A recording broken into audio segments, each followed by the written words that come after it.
A recent article from Balita Online dated September 13, 2024 that James Yap called it a career at plano niya nang magretiro from PBA.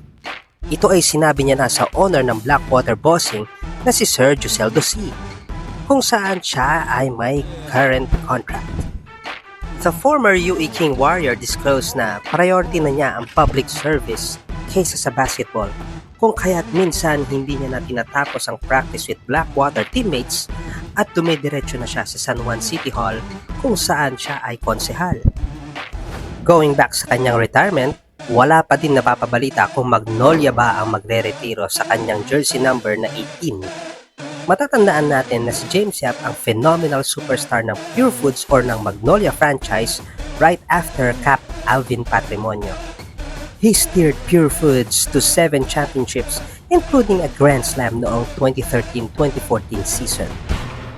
Ang dalawang matinding kasama noon ni James Yap ay sina PJ Simon at Pinoy Sakuragi Mark Pingris.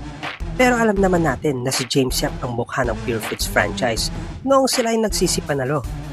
Mark Pingris and PJ Simon were able to get their jersey retirement. Naging emotional pa nga ang dalawa kasi a jersey retirement means a respect and honoring what you have done for a franchise. Hindi trade si Ping at si Simon, pero si James Yap.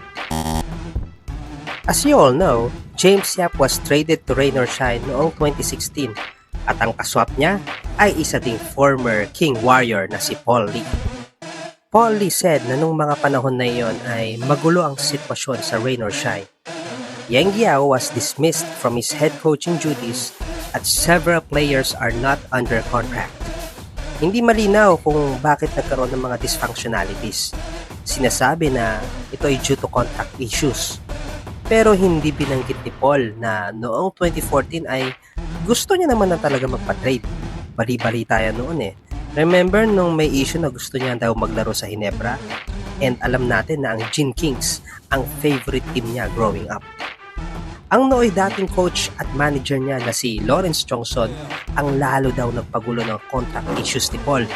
At nung pinadala na ang bagong kontrata ni Paul Lee noong 2016 bago pa niya pirmahan ito na-trade na siya kapalit ni James Yap, who was underperforming sa coaching noon ni Jason Webb. So, issues ni Paul sa Rain or Shine plus issues naman ni James Yap sa Star, which is Pure Foods, is equals to trade. Perfect, diba? However, under Rain or Shine, mas lalong nag-struggle si James Yap. He averaged career low sa scoring since his rookie year na 9.8 points. Mukhang hindi man niya sabihin pero nakaka-apekto yata lalo ang pagkakatrade sa kanya sa Rain or Shine. We know James Yap na hindi naman siya ganoon ka-vocal sa mga nangyayari sa kanya, lalo na kung negative ito. At ngayong sinasabi itong napipintong retirement plan niya, ano ba ang plano ng Magnolia or ng Pure Foods? May nabanggit pa nga na Rain or Shine or Blackwater pa ang magre-retiro. What? Not to disrespect, pero sa totoo lang, mas madaming nagawa si James Yap para sa Pure Foods. Pero ayaw man lang yata mag-reach out ng kanyang dating management o ng dati niyang team sa kanya regarding his retirement plan. May hinaing pa nga ang dating teammate ni James Yap, kaibigan na si Rico Myro Hoffer, at ito sinabi niya. James Yap, magre-retire. Okay? Standing ko, ni-retire yung jersey ni Mark Pingris. Ni-retire yung jersey ni Peter John Simon. Sa tatlong trio na yan, of course, James Yap is the superstar.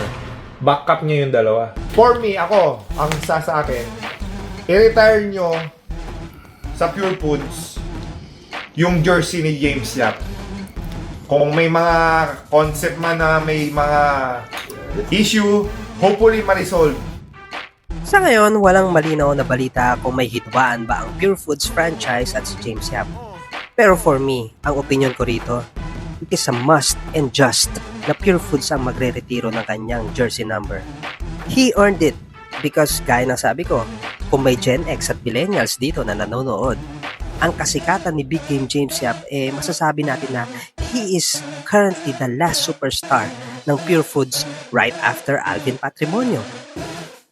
No offense sa ngayong superstar ng Magnolia na si Paul Lee, I mean, hindi pa matatawaran ang nagawa ni James para sa Pure Foods franchise. Speaking of face of the franchise na hindi pa nagre-retiro or hindi pa nai-retiro ang jersey number, Daniel Defonso was the face of the SMB franchise noong late 90s and early 2000 at nagkaroon siya ng recent feud kay Northport Governor Eric Arejola dahil sa contract issue ng kanyang anak na si Dave. You can watch it sa aking description below. Bye muna uli mga ka-hoopies.